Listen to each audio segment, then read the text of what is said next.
अस्सलाम वालेकुम दोस्तों। सिंधु दरियाव जी तारीख़ हिस्सो ॿियो। अगर दोस्तों तव्हां असांजे चैनल ते नवां आहियो त बराए महिरबानी असांजे चैनल खे सब्सक्राइब ज़रूर कंदा ऐं कमेंट सेक्शन में पंहिंजो सवाल पुछी सघो था। सिंधु दरियाव बिस्मिल्लाहिर्रहमानिर्रहीम। ॾखण सिंध ते सिंधु दरियाव जो दख़ल ऐं उन जा फेरा घेरा। जी हाँ दोस्तों, सिंध जे ॾाखणे भाङे में जंहिंखे लाड़ चवनि था उते दरियाव घणियूं फेरियूं खाधियूं आहिनि, जिन जो निशान अञा ताईं केतिरनि जायुनि ते मौजूदु आहिनि।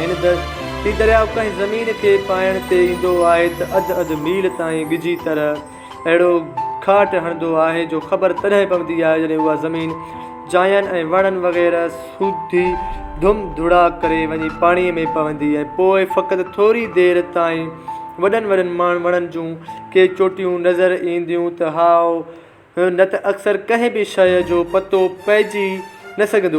जंहिं पासे खे पाए थो तंहिं पासे जी मिटीअ वारी ॿई साम्हूं वारे पासे उछले फिटी कंदो आहे।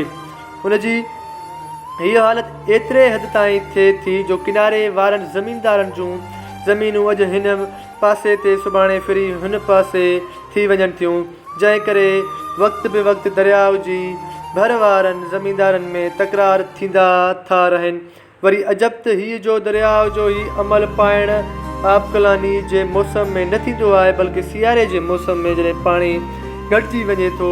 हिन दरियाव जे किनारे वारी ज़मीन खे कचो करे सटियो आहे, छो त पाणीअ जी उथल करे ही किनारे वारियूं ज़मीनूं हमेशह सरसब्ज़ रहनि थियूं ऐं उनजी ॿिन्ही पासनि बबुरनि जे वणनि जा वॾा वॾा ॿेला आहिनि। लाड़ जे भाङे में जिते ही दरियाव घणियूं शाख़ूं वञी थियो आहे, उते जी ज़मीन जो को बि हिसो आबादी जे लाइ तसली जहिड़ो न आहे, छो त उन जाइ ते दरियाव मां रोज़ानो नयूं शाख़ूं फुटी ज़मीन खे चीरे पंहिंजे लाइ ख़ासि ऐं जुदा रस्तो पैदा कंदियूं रहनि थियूं। जीअं त कॾहिं ॾिसबो त जंहिं जाइ ते निशान बि न हुआ उतां हिकु नई नहर जारी थी वई आहे, ऐं कॾहिं वरी उन जे बरख़िलाफ़ वहंदड़ पाणीअ जी जाइ ते ॾिसबो त वारी पई उॾामे। हिन वक़्तु ब्रिटिश सरकार सखर वटि दरियाव ते दरवाज़नि वारी पुल ॿधाए नवां वाह खोटाया आहिनि, जंहिंजो मुफ़सल अहवाल हिन किताब जे आख़िरी हिसे में पाण पढ़ंदासीं। हिते फ़क़ति इहो चवणो आहे त जेकॾहिं ब्रिटिश हुकूमत खे हिन में कामयाबी थी, जंहिंजो भरोसो त यकीन जहिड़ो आहे, पोइ हिन पुल खां हेठि न पाणी जो एतिरो ज़ोर बाक़ी रहंदो न दरियाव जूं उहे हालतूं क़ाइमु रहंदियूं।